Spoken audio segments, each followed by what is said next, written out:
একটু দেখাই। এই দেখেন চতুর্পাশে, এই পাশে পুকুর, এই পাশে দেখুন কতগুলো পুকুর, বড় বড় পুকুর।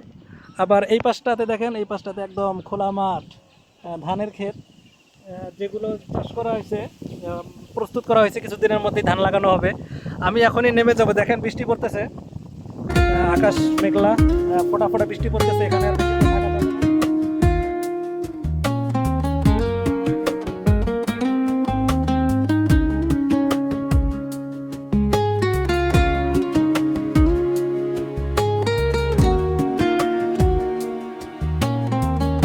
আসসালামু আলাইকুম, গ্রামীণ মিডিয়া 2.0-তে আপনাদের সবাইকে স্বাগতম।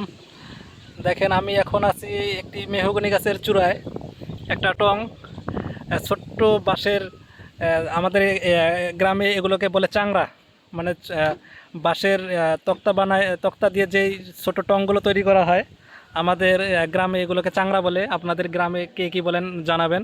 দেখেন আমাদের বাড়ির পাশে যে পুকুরগুলার পাশেই, পুকুরগুলার চতুর্পাশে যে হিরগুলো থাকে, সেগুলোতে বড় যে গাছগুলো আছে, সেই গাছের চূড়ায় এই টংটি তৈরি করা হয়েছে বাঁশের, বাঁশ এবং গাছের ডাল দিয়ে।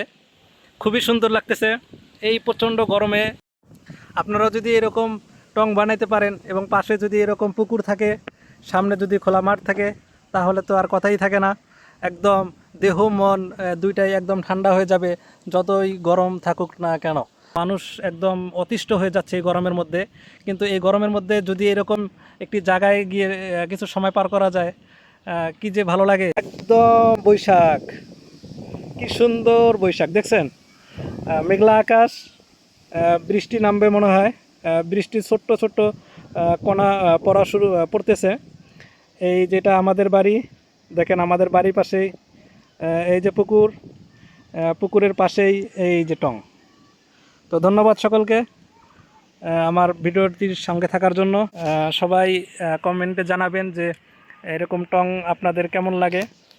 আপনারাও চাইলে এরকম টং তৈরি করতে পারেন। একদম গাছের চূড়ায় দেখেন কত সুন্দর লাগতেছে। বৃষ্টি আসতেছে, আর এখানে বেশিক্ষণ থাকা যাবে না, আমি এখনই নেমে যাব। ধন্যবাদ সকলকে গ্রামীণ মিডিয়া 2.0-তে ভিডিওটি উপভোগ করার জন্য।